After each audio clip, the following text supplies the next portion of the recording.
here.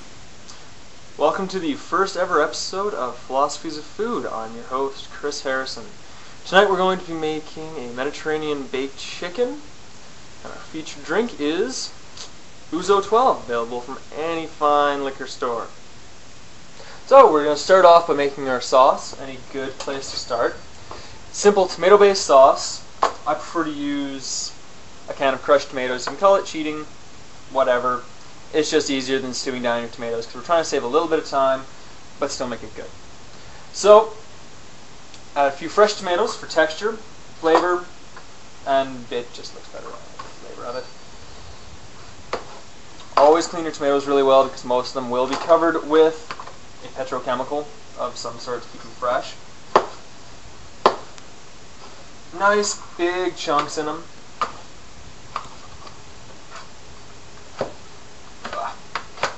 Sharper your knives, the better. Mine are getting pretty dull.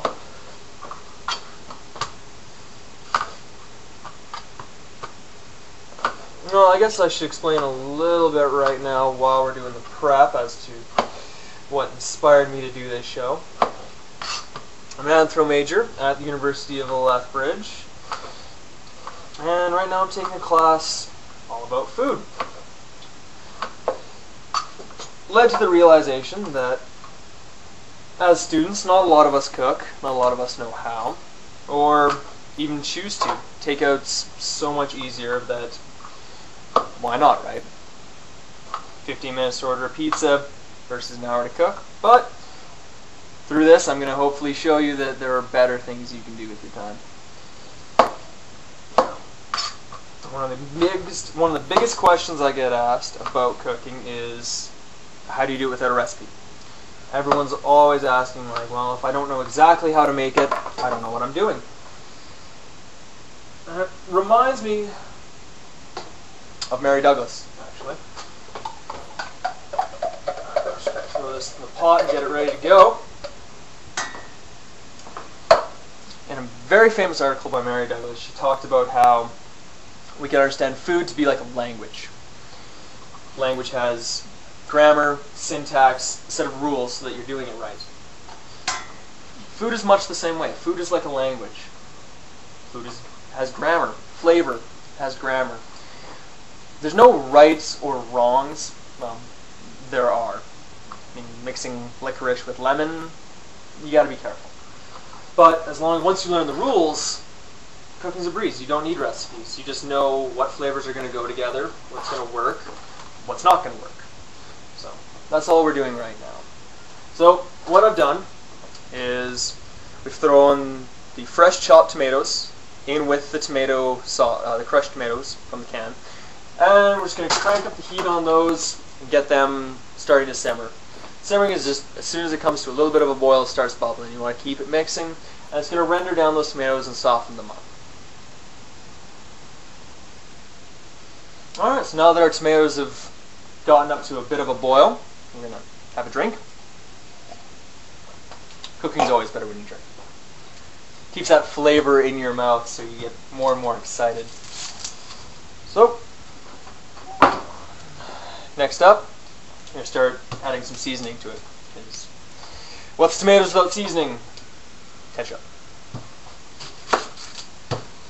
For those of you who don't know how to clean an onion, I'll go through it now. Best way to start off, chop the ends, do a shallow cut down the side,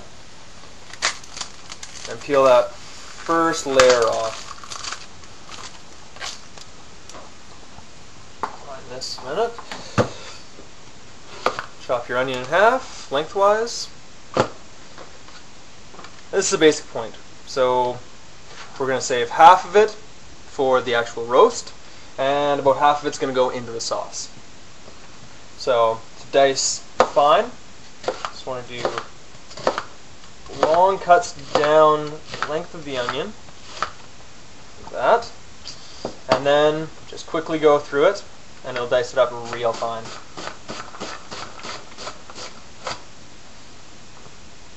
Piece of cake.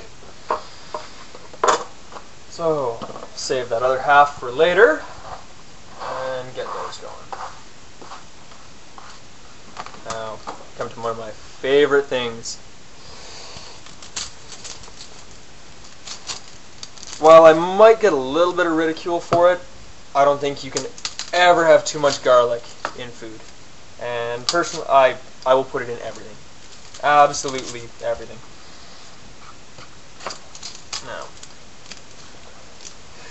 for the sauce, I'll more than likely be using about 4 cloves. If you like garlic more than me, use more. If you're not a big fan, maybe just 1 or 2. Or I guess you could skip it all together, but I don't see the fun in that. Well, I imagine most people are going to be using a garlic press for this. I'll show you how to do it if you don't have a garlic press. I have both. I prefer to hand chop all my garlic. Gets the smell out there, but then again, I also have complaints that my hands smell like garlic for 2 days. Never forget about your sauce, especially once it starts bubbling. That's how you end up with red arms. So, back to the garlic. Garlic's very closely related to every other onion you find. So it's going to have the same kind of preparation. Chop the little ends off, take the husk out, and smash the crap out of it. Best done with a large flat knife. If you have a thinner one, just be careful when you're pushing down. Once it's crushed,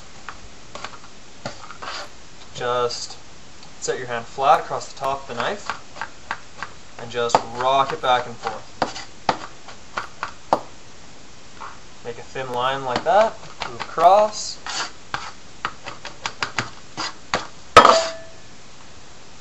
That's your basic premise. Just get the rest of these heads, cloves, cleared up. I think one of the most interesting things about garlic is that it is such a powerful spice that has made its way into, well, the mythology of just what every country it's used. You know, most of us from a European background will know the whole stories about how garlic is supposed to ward off vampires and keep you safe from werewolves, and it's used to cure colds and ailments, makes you feel better. So it's no surprise why I like it so much. You'll never get attacked by a mythological beast while eating my cooking.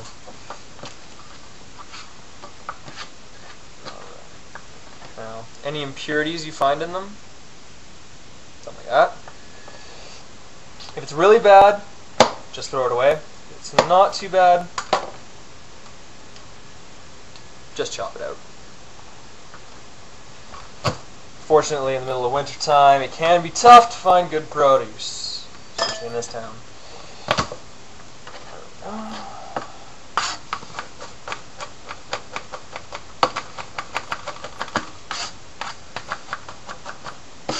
So, while I'm chopping this away, I'll just let you have a look at how our sauce is doing. I've got those onions in there. Just keep it moving. It's going to start getting a lot more fluid. Real nice and loose.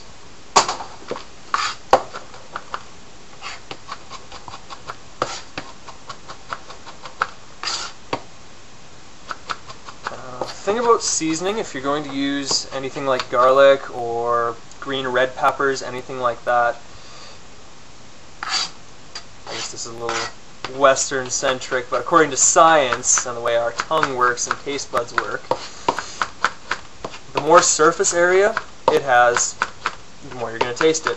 So if you have a great big piece of red pepper, you're not going to taste it as well as, say, if you have a little handful of really chopped garlic. So the finer you do it, the better.